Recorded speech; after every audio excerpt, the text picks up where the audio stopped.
the press conference with the protagonists. We've got the director, Felipe Casals. We've got the actors, Damián Alcázar, Ramián Martínez, and Juan Manuel Bernal. And we've also got the producer, Fernando Gu. And they are anxious to answer your questions. So therefore, first question, please. Here in the front, on the third row, it seems.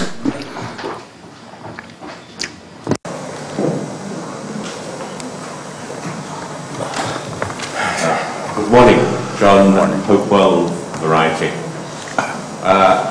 En la película Los Norteamericanos, the North Americans invade a country which is not their country.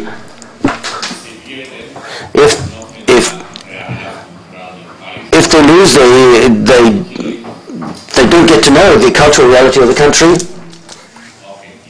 their objectives, and finally they end up, after being going through a ridiculous situation or being almost ridiculed, they leave. There seem to be parallelisms with a more recent invasion of another country, North America. By North America, I'm not sure whether the director would accept these parallelisms.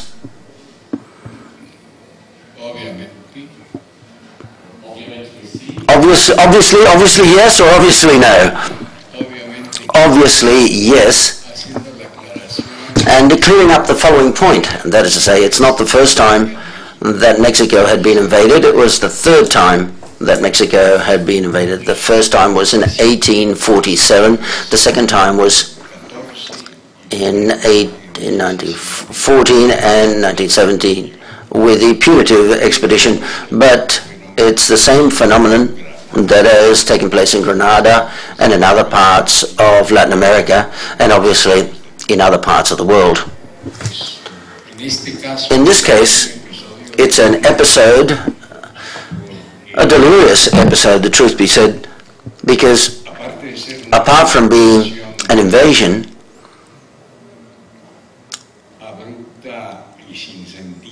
and a senseless and an abrupt invasion, at the same time it's the end of the history of North American cavalry, of the great North American cavalry. After the persecution of Villa, next comes the First World War. The North American cavalry don't exist as such. That's when they realized that it made no sense to have that military deployment that was the glory of the North American army in the last 70 or 80 years. So therefore, it was a double failure to not bring the head of Villa and to cancel the history of North American cavalry at the same time.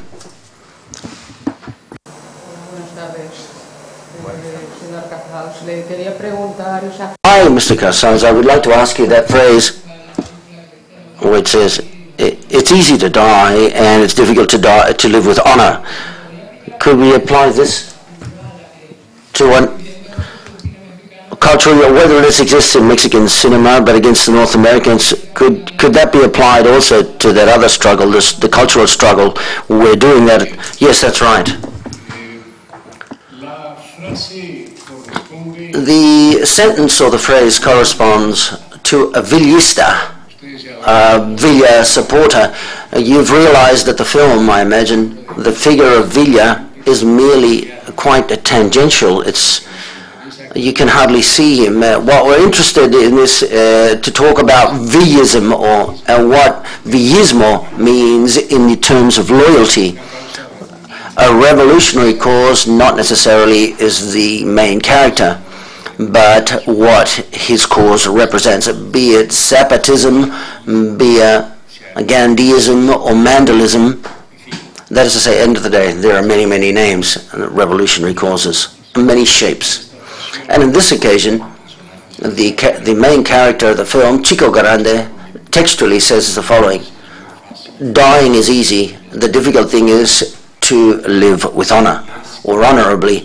And to live honorably is to fulfill and comply with the principle of loyalty. And that term loyalty is the embryo and the backbone of the entire film. I particularly, I see and I hear that term not said too much nowadays, not only in Mexico but in many countries. I ask, who's loyal to what and to who?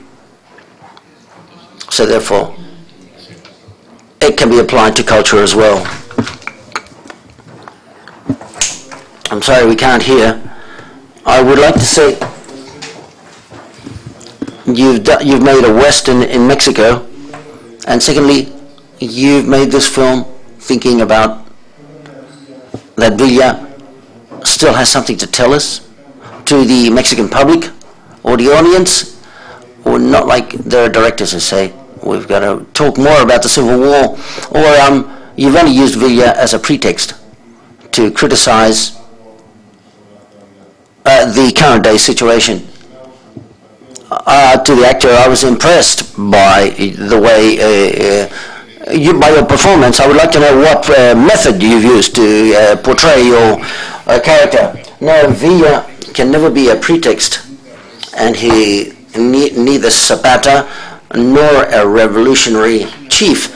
He's an off-the-side figure here. What's important here, the truth be said, is who believe in Villa and why. What reason do they believe in Villismo, or in the way he thinks? They believe in them because when one loses everyone's rights, one loses one's rights, all of one's rights for generations, and when justice, social justice, does not exist, and there's no pretext at all.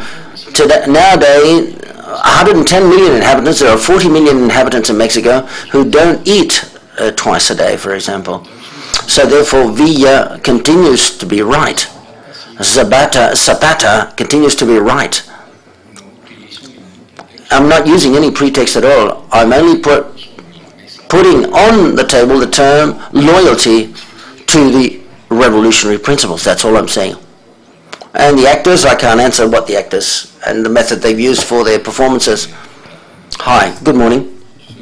I'm Daniel, and I interpret, I play Butch Fenton. As regards to the interpreting or performing or portraying the role of a North American, my mother was English. I was brought up speaking English. I don't speak, unfortunately, with an English accent. I studied as an actor. Part of the training was in the U.S. Part of my training was in English. At the beginning of my career, I did a lot of films in English for the U.S. and for other countries of the world, films that were made and shot in English. So therefore, that part, the idiosyncrasy of my character, the ideology, this was something that was far from me. And I think there are characters, when you read the script, you say, this is for you. When I read Chicogrande's script, and especially the character of Butch Fenton, I said, I have to play this role. And as regards to techniques, there were certain things that we had to be very precise in playing the role. Like, for example, the accent. We wanted the accent to be Texan, a Texan accent, and especially when the character loses control, we notice it even more, that he comes from the lower echelons, lower class, horse riding, several months horse riding lessons, and so therefore there were many things that I had to study, the truth be said. But the truth is, there was a lot of empathy with the character, not because that's the way I am, not at all. Well, I think that all of the work is the result of an enormous effort and absolute concentration to make this film. The director, who I consider to be a master of the great directors of Mexico, he's a person who's very strict, and he asks us to give our 100%, and the work was complete concentration all the time in each and every one of the scenes that we needed for each of the characters. So therefore it was time before filming. We had to prepare ourselves in this sense. I had a dialogue coach for my accent, and all of the background work that can be easy, I think, can be seen on the screen. We should not forget that this same story takes place in Arizona currently, okay, just in case people don't have that information. The Mexicans are being persecuted in Arizona. They're being hunted as well. Hi, I would like to ask the director whether, as regards to the bicentenary, this film is celebrating or regretting the bicentenary. No, the film doesn't admit any historical truths. It doesn't admit any the truth of the victors, the winners. The Mexican Revolution is a fact which was achieved by two great losers, Emiliano Zapata and Francisco Villa. The winners in the Mexican Revolution are not neither the initiators of the revolution, nor what backs up the idea of the revolution. So therefore it seems to me that it's quite possible and logical and acceptable that in the festivities of the bicentenary and the centenary there should be a film which has a critical point of view and a different critical point of view. We're talking here about the result of belonging to a revolutionary cause, which obliges, in some cases, to turn into yourself into an anonymous hero, which are the true heroes at the end of the day, in exchange for nothing. And within the Western genre that you mentioned a moment ago, which is not being used too much nowadays, I don't agree with you, by the way. There aren't any genres which are not being used or in disuse. One of the elementary proposals of Westerns as a genre is that the action defines the man. And no better than to tell the story of Chicogrande than the genre of a Western, because it's the action of loyalty which defines the main character, which is played by Damián Alcázar. Ánimo. Go ahead, I encourage you. Front line, please. Hola, buenos. Hi, good morning. More than a question, it's just a remark. I'm not up to date with the history of Mexico, and this film was a bit more universal. I see it more than a cowboy film. I see it as a religious film. These characters could be martyrs, and the God that they defend and they're prepared to die for this God. And everyone believes, oh, well, we've got your fanatics, which are the bad guys in this case, and their faith isn't that pure, and those that manage to die honorably because they believe honorably and loyally. I don't agree with what you're saying. There's nothing religious at all in the film. God free me from having anything religious in the film. And there are no acts of faith. There are revolutionary principles that sustain themselves. So when one has spent one's whole life, or 3 generations behind him, living and being flogged all the time, and without being able to eat, and someone comes along and says, leave all this and come with me, like the Messiah, and we're going to free it. There's no religious act there. There's an act of justice. That's what I see. On the other hand, I don't agree with the fact either that there's a martyr or eulogy. There's a will of complying with the word that you've given, being true to your word nowadays, and the world we live in, at least in other latitudes, and it's This is a habit which has been lost. That is to say, being true to your word. So it's a film of being true to one's word, but on the other hand, there are different criteria that the North American characters are completely opposed and different.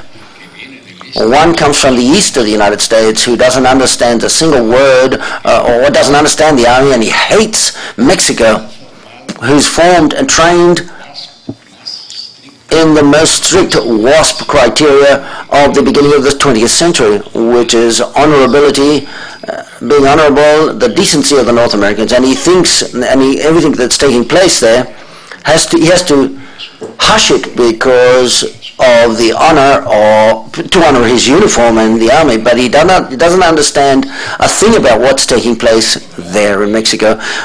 We must remember that almost always what's taken place in our Latin American countries is that the North Americans never come to understand why, being so generous with us, we always pay them so poorly.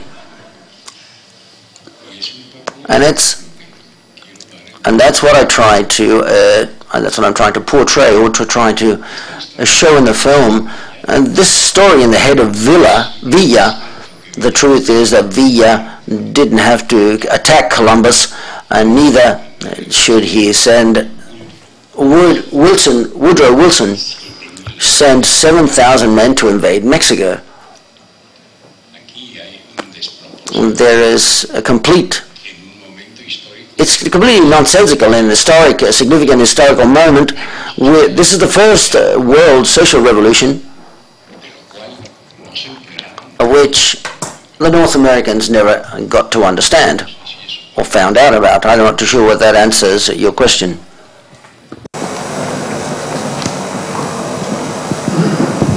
The film, I thought, had a lot of personality, and that's you created those sequences, those scenes.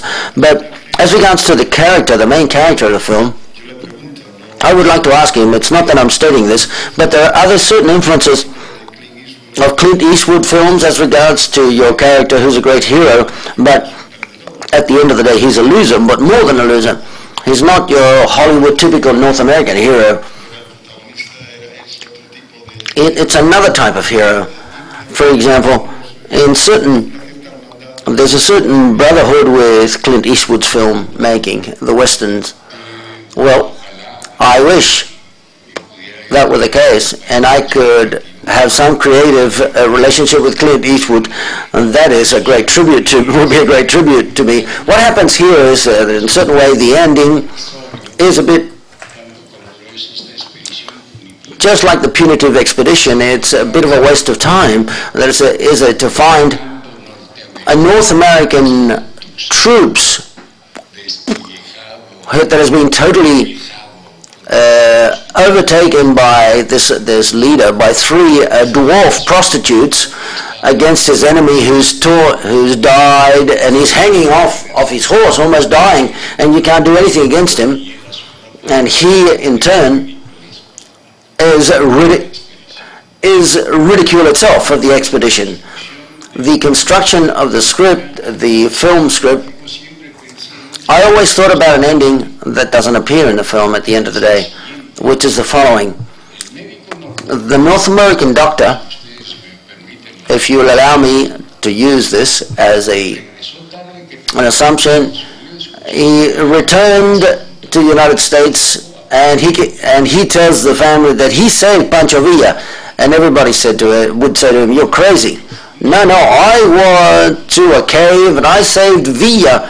I healed him from a knee injury. And everyone would say, "Please," and that we left that to one side. Butch Fenton went to the First World War with Pershing and never mentioned the episode of the three dwarf prostitutes. The only thing that was left is our oral literature, our Mexican legends that tell that Chicogrande gave his life to save Pancho Villa.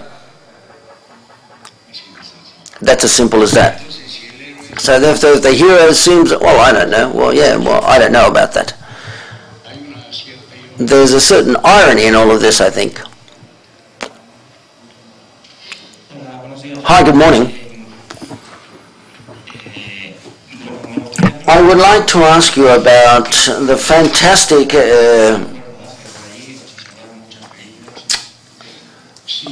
the landscapes that you filmed, where you made a film. It's the epicenter of Western films. Durango, I think that you filmed some of the most prestigious Westerns by John Wayne, for example. Films like, obviously, other noticeable Westerns by Sam Peckinpah, and some others, and even French and European films. Durango is specifically excellent from a landscape point of view for shooting on location for the layout of a Western film. In the intelligence, though, that in this case that we're talking about a Western which is almost Transylvanian, because we didn't look for the sun. The photographer who's sitting down here, who didn't want to sit down here with us, he was the head of photography. He did some excellent work for this Western to have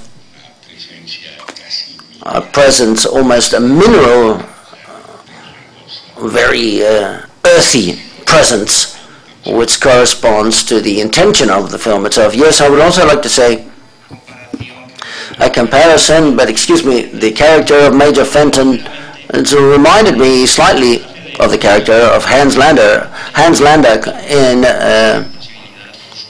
Inglourious Bastards, because of his hard-headedness and so on and so forth. I would like to know what you think of this comparison. That's good to me. And then Daniel Martinez, did you see yourself in the mirror with what you look like at the end of the film? I've never seen myself so good looking, so handsome in life. Sometimes, and this was said to me in Mexico when the film was premiered in Mexico, I had not seen Inglourious Bastards until after Chicogrande was premiered. I think that it's a great performance by this actor in Inglourious Bastards, but I think that there are quite a lot of different nuances from my point of view. Butch Fenton maintains a very straight line, shall we say, throughout the entire film, and in Inglourious Bastards the other actor allows to play around a bit sometimes, where he is impassive, and there are moments in which he's telling jokes and seducing, something that Major Butch Fenton would never allow himself to do. But they're two bad guys that are quite emblematic in very different films. And as regards to the characterization, or when I get my hair cut, that was quite interesting to see how the audiences have reacted. Like, for example, in Durango, every time we showed it in Durango in Mexico, and every time Fenton with his haircut and everything and his mustache cut, everybody laughed, and it was a type of revenge. And in other places they laugh at the beginning and then they don't. So therefore it's quite interesting to see the reaction of the audience. I would like to say that I want Damien Alcázar to say a few things. It's so clear that I don't have anything to say. I have a question as regards to two Apache guides. I'm over here. The two Apaches, why did you choose two Apaches? What sense does this make? Is it symbolic? Or we know that the American cavalry had Apache guides, and they were the ones that captured Geronimo, etc. But was this specifically in the text? Or does it have any symbolic value of using Apaches? In military West Point literature, which historically analyzes the entire punitive expedition, Pershing, from the outset, came to the conclusion that the Chihuahua Sierra, which isn't the one in Durango where the film is shot, but the one in Chihuahua, to a certain extent, cannot be overcome. And they're going to need, there's no discussion at all about this, they're going to need these Apache scouts not only because they may have some sort of relationship with the Mexicans, but so that they can follow. They, as a North American army or military, integrated in small units, were never going to be able to discover, because they know perfectly well that Villa at that time operates as a guerrilla. In guerrilla warfare, we have to find it. They had to try to find him by using these scouts. So therefore, the presence of the Apache scouts is absolutely real and true, and that was the case. And that's how Pershing decided to use them. Any further questions? Yes. Hi. The film has been premiered in Mexico, and I would like to know what have been the reactions of the film in Mexico. The film was premiered in Mexico with a result which is an average result in the capital city, and with very good takings, shall we say, in the box office in provinces. The critics have been very satisfactory. No, the critics have been quite satisfactory, but if we'd have to enter another subject, which is that of the distribution of Mexican cinema in our own movie theaters in Mexico, and that's a big problem. That's another issue. We could take a long time to try to explain the whys and whereabouts of the shameful situation that we are involved in at this present moment in Mexico. 96.4% of the screens belong to the North American cinema. So it's very difficult to find a way out. And a significant way out, and at the same time it's difficult to stay on the screen, because the dates and the circulation of the North American films are covered almost 54 weeks a year. But I repeat that these are two different problems. Yes, because the audience in general liked the film. We who are on the screen, we receive all the remarks, Twitter and Facebook, they believe it's an extraordinary film, but the audience doesn't have access to it, because they take them off the screens very quickly, so therefore they don't get a chance to see the film. The people that exhibit the film have got other commitments and way ahead of schedule. They've got a schedule way ahead of time. Excuse me. Hi, good afternoon. Precisely talking about the audience, when you weren't a film director, what impression was caused to you by another two films upon the Villist, Laels, La Cucaracha y Vámonos con Pancho Villa? The second, Vámonos con Pancho Villa, along with El Compadre Mendoza, these are two films which are the most important films in the history of Mexican cinema. And upon these is what we've based all of the structure of the history of Mexican cinema. These are two capital works by Fernando de Fuentes, and by the way, it failed in the box office. These were shot in the 1930s. And as regards to La Cucaracha, precisely, it's the other extreme.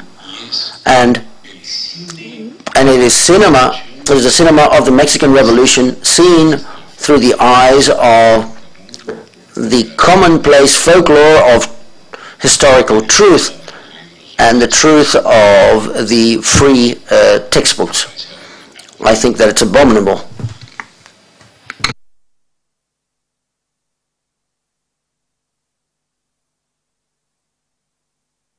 Any further questions? Is everyone satisfied? Yes, in the front row. Bueno, felicidades. Congratulations to all of you. And a question for Felipe Casals, or for any of the actors. Films like La Cucaracha have influenced the way we Mexicans see how and contemplate our history, and also as regards to commemorations. What role do you think cinema has played in our relationship with our past? Which way? Was it negative or not? I think it has deformed the history, better said, of Mexico, and the very little information that spectators or viewers had as regards to the true vision of Mexican cinema. If we take films that I would call emblematic films in the good sense of the word, like Red Mexico, for example, and his people, who demythify all of the other Mexican cinema, which is profitable for producers because they're built like a stew with songs, with characters, and with very loud-sounding sentences, and with patriotic effects, and all of these cheap sauce that apparently makes the popular class very enthusiastic about it, which isn't true, by the way. I don't think that the popular classes believe this. I don't think that the great majority of these films, not all of them, are very negative for the history of Mexican cinema and the history of Mexico. Most of the films that have to do with the phenomenon of the revolution, there's practically no point of view which is critical of the director or the author. So therefore, in absence of all of this, they replace it with a sort of mixture of things to complement the taste of the viewers, and this for a long period of time turned into films that represented the film of the movies of the Mexican Revolution. La Generala, for example, is one of them, and there's an enormous amount of titles. Miguel Zacarias also, several films of this nature. El Surgente y La Soldadera. These are two things that have nothing to do with all of these funny anecdotes, quote unquote, of what Villa did. Villa was more transcendental. Zapata, they don't get delved into Zapata, apart from Elia Kazan, who gave us a favor. His wife showed him to read when she got married, and that's what saved him.